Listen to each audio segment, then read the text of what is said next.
Hey, what's going on, guys? In this video we are going to see a program that's going to find out ASCII value of any character. Now what we are going to do is we are going to get an input of character from the user, and then we are going to find out the ASCII number for that one. Now let's go ahead and create that. First I'm going to introduce a character type of variable, character. I name this one as ch, and then we have to give a prompt to the user. I use this one. Here we are going to ask the user to enter the character. Okay, enter. It's loading right now. I'm using online compiler. Sometime it's working. Enter the character, and the next one is we have to get the input from the user. To get the input we have to use a scanf statement. Scanf. Here we are going to use the %c. Since it's a character, we have to put %c, and we are going to store whatever the value the user entering in ch.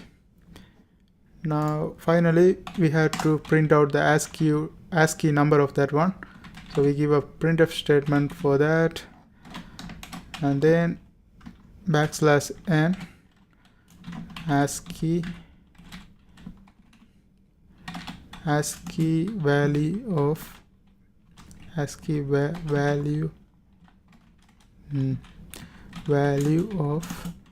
%c is character is %d. This is going to be the number. Now first the character comes from ch, and then the same character will be converted into number. That's also ch. Now let's go ahead and run this one. Okay, enter the character. For example, if you put @, it's going to find out the ASCII number for that one. ASCII number of is 64, and you can try it for dot.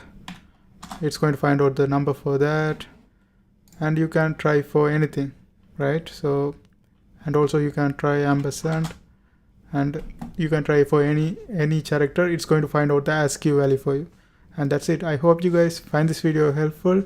Thanks for watching, and if you are trying to learn C or C++ programming, there are a bunch of videos in my playlist. I hope you guys watch that too. And if you are trying to access this code, it's in my blogger. I put the link of my blogger in the description, so you can go ahead and access them.